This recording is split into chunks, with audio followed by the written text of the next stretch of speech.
Tudo bem com você? Bem-vindo a mais um vídeo aqui do meu canal, do canal da doutora Camila Scremin.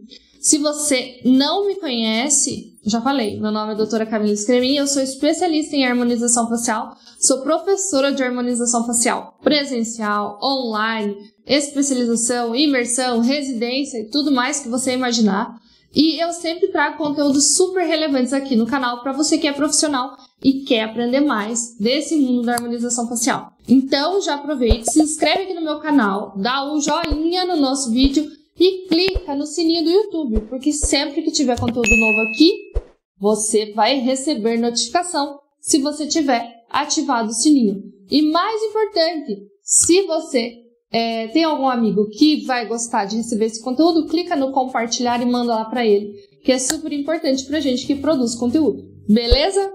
Então hoje a gente vai falar sobre as 7 quedas faciais, que são quedas que acontecem na face do nosso paciente, na nossa também, porque a gente também envelhece, né? Com o envelhecimento. Antes de eu falar das quedas, a gente tem que entender esse processo de envelhecimento. Então, nós temos na nossa face algumas estruturas, né?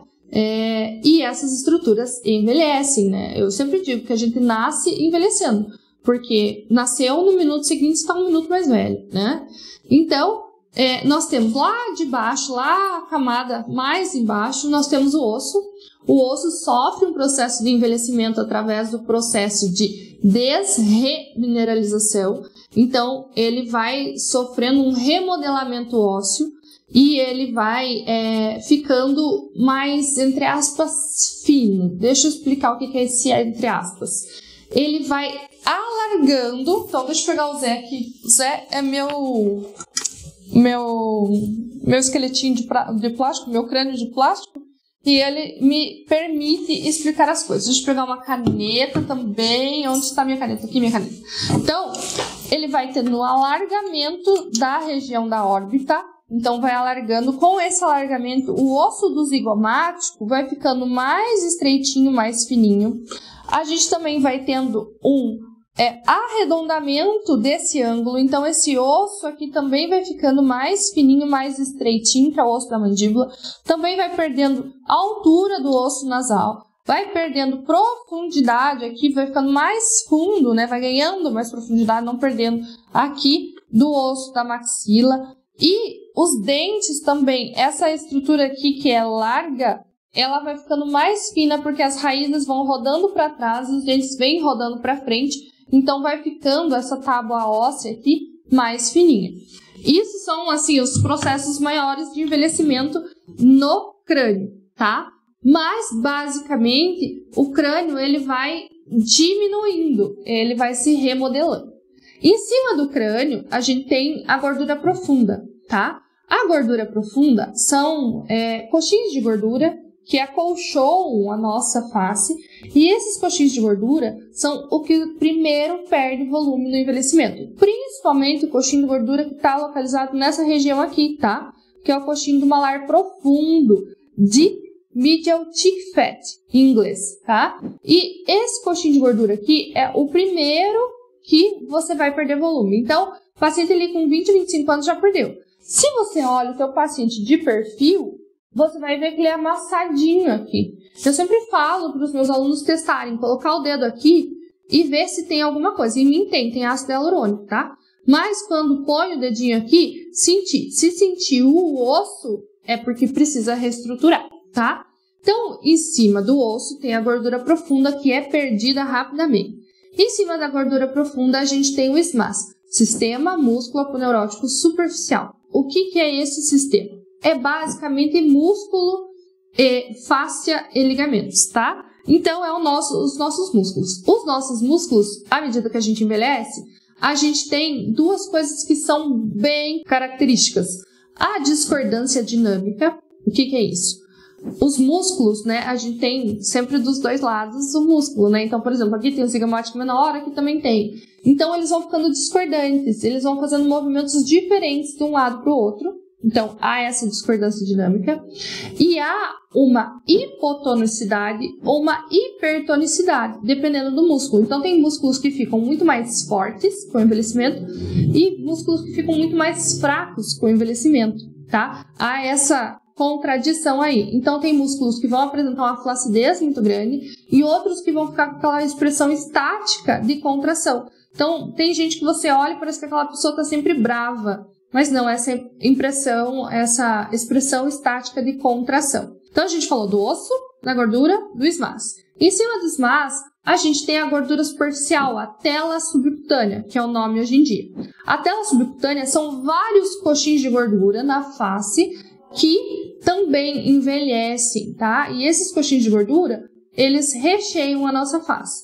E acontece o seguinte, com o envelhecimento, os coxins que estão mais para cima, eles perdem volume, os coxins que estão mais para baixo ganham volume. Você já deve ter ouvido falar daquele triângulo da beleza. Já ouviu?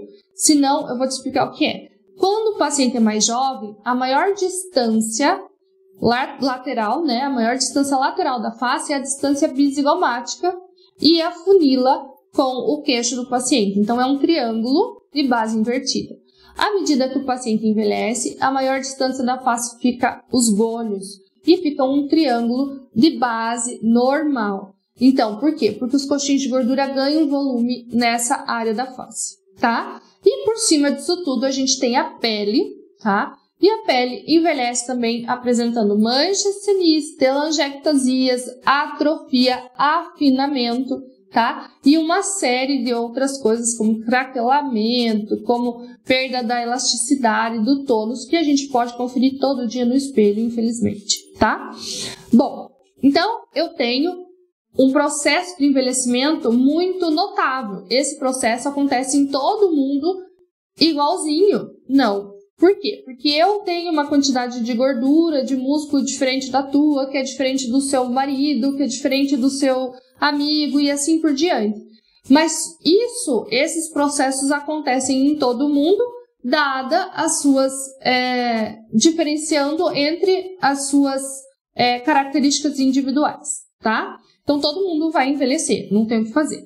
Por isso que hoje o conceito de gerenciar o envelhecimento é tão legal, porque a gente já vai prevendo esse envelhecimento, sabendo como as estruturas se comportam e fazendo procedimentos preventivos, tá? E chegando lá num envelhecimento mais avançado, com características menos ruins do que estariam pré-programadas. Vamos supor, fazendo uma escala aí de 0 a 10 de envelhecimento, digamos que com 60 anos eu chegaria com um envelhecimento 8.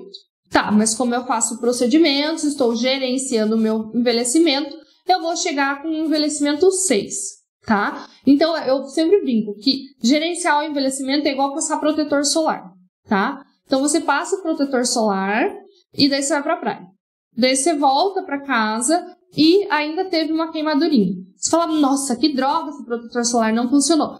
Mas, se você não passasse, você ia estar igual um camarão e não se ligou, tá? Então, a nossa expectativa em relação ao gerenciamento do envelhecimento tem que ser diferente. Não quer dizer que você vai ficar com a cara de 20 anos sempre. Quer dizer que você vai chegar lá na frente menos envelhecida do que está programado. E características muito marcantes do processo de envelhecimento são as 7 quedas faciais. Eu até deixei um textinho aqui para eu não me perder e falar todas elas para vocês. Então, vamos falar da queda 1, que é a queda da fronte, do músculo frontal. Então, o que acontece? Posso largar já a minha caneta. A queda, a flacidez desse músculo e da pele e o afundamento, porque perde as gordurinhas superficiais aqui. Lembra que eu falei que aqui em cima elas perdem volume? E todo esse processo, essa parte da face que fica sem recheio, porque fica sem volume, ela cai, tá? Fazendo com que as sobrancelhas fiquem abaixo do osso da órbita. Então, as sobrancelhas estão mais ou menos aqui, num processo normal, e elas vão ficar mais para baixo do que o osso da órbita. Também devido ao aumento, alargamento do osso da órbita. Então, essa é a primeira queda da face. As sobrancelhas caindo, tá? A segunda queda da face é quando há a queda da pálpebra superior sobre os cílios. Sabe aquele olhar pesado, quando a mulher principalmente se incomoda bastante com isso quando abre os olhos, não enxerga a sombra, né? Pode passar maquiagem ali e não aparece. Então, aquela pálpebra, tá? Que fica pesada sobre os cílios. Isso tem bastante componente genético e muitas vezes a gente precisa indicar o paciente para a cirurgia de blefaroplastia.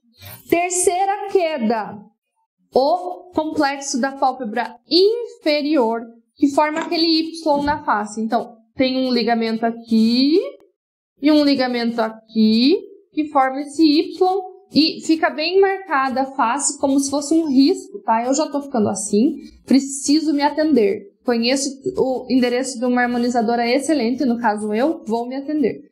Então, fica aqui aquele risco como se fosse um Y do ligamento pálpebro-malar e do ligamento orbicular lateral, tá? A quarta queda é a queda da bola de Bichat. Então, a gente tem a bola de Bichat aqui, que é o objeto da bichectomia, e com o envelhecimento há um afrouxamento dessa região e essa bola de Bichat vem para cá. Ela aumenta o volume do jaw e marca mais a marionete, tá? Então, sempre quando me perguntam sobre bichectomia, para mim a resposta é assim, ó, se correr o bicho pega, se ficar o bicho come. Por quê? Quando o paciente é jovem e tem aquela bochechona que tem indicação para fazer bichectomia, se ele remove a bola de Bichat, a gordura do Bichat que vem aqui nas têmporas vai cair e ocupar esse espaço. Então, o paciente vai ter esvaziamento de têmporas. Mas, se ele mantém a bola de Bichat, com o envelhecimento, a bola de Bichat vai cair aqui no jaw, aumentar o volume do jaw e marcar a marionete. Então, é complexo. Vamos lá? Por enquanto, foi a queda da sobrancelha, a queda da pálpebra superior, a queda da pálpebra inferior, formando aquele Y, e a queda da bola de Bichat. 4. Depois, nós temos a quedinha do canto da boca, que faz a boquinha triste. Eu já tenho essa, já tô me sentindo velha. Queda da boca triste, tá? É o músculo depressor do ângulo oral, que puxa, vai puxando para baixo e tornando esta boca invertida. Então, quanto mais sorriso para cima, neutra ou virada para cima essa boca, mais jovem, tá? Quanto mais viradinha para baixo, mais envelhecido. A gente precisa prestar atenção nessa queda porque tem muito de caráter genético também. Então, a minha mãe tem o cantinho bem para baixo, o meu pai tem o cantinho bem para baixo, toda a família tem o cantinho para baixo, então eu também tenho o cantinho para baixo. Logicamente que eu luto contra esse cantinho direto, mas eu tenho mais um agravante, que eu tenho parestesia nessa região da face aqui, portanto, eu não controlo muito bem os movimentos, então puxa mais ainda, né, aqui a região da minha marionete. Enfim, né, meu cantinho da boca para baixo, a gente tem que se conformar. A sexta queda é a queda do músculo platisma. Lembram que eu sempre falo para vocês que o platisma está sempre puxando a nossa face para baixo. Uma das quedas, que é a sexta queda, é quando a gente tem aquela encontro face e pescoço e não há uma separação entre os dois. O platisma fez tanta força nessa face que agora é uma coisa só, a face e o pescoço do paciente. Não tem aquela linha de contorno separando, tá? Então, essa é a sexta queda e por isso que é tão importante a gente fazer a toxina botulínica, o protocolo Nefertiti, ou se não fizer o protocolo Nefertiti, só fazer contorno, para que você preserve esse contorno do paciente o máximo de tempo possível. E a sétima queda é a queda da ponta do nariz. Lembra que eu falei para vocês que esse osso aqui vai perdendo volume? Então pense que o nariz está aqui, né, apoiado. Se perde o volume, a ponta do nariz cai, porque ele não tem onde se apoiar. Então, são essas 7 quedas da face que a gente pode notar nos pacientes a partir dos 25 anos, que são a queda do supercílio, a queda da pálpebra superior, a queda da pálpebra inferior formando aquele Y, a queda da bola de Bichat aumentando o bulldog e a marionete, a queda do cantinho da boca, a queda da perda do contorno lateral não, né? Total da face, e a queda da pontinha do nariz. Então, essas características são características normais do envelhecimento. Em alguns pacientes vão aparecer antes, em outros pacientes vão aparecer mais tarde, mas são principalmente essas características que a gente quer gerenciar e atrasar o máximo possível. Como eu disse, me usei de exemplo em várias questões, algumas coisas não estão tão a nosso alcance. Mas sempre que possível a gente tem que lutar com essas quedas, subindo, fazendo um efeito lifting do rosto do paciente, preservando a elasticidade e o tônus da pele com bioestimuladores de colágeno, preservando essa face com menor número de mímica facial com toxina botulínica para não haver quebra dessa pele, nem para ver essa discordância dinâmica dos músculos, preservando os volumes faciais com esse recheio da pele com ácido hialurônico. Ok? Espero que você tenha gostado do vídeo. Se você ainda não se inscreveu, se inscreve no canal. Se você ainda não ativou o sininho, ativa o sininho. E se você não deu o seu curtir no vídeo, a hora é agora, porque foi um conteúdo super legal. Eu espero você na próxima semana para a nossa aula de quarta-feira, às 11 da manhã. E te espero também lá dentro da plataforma Rock Essencial. Lê aqui a descrição do vídeo que tem tudo explicadinho. Beijão!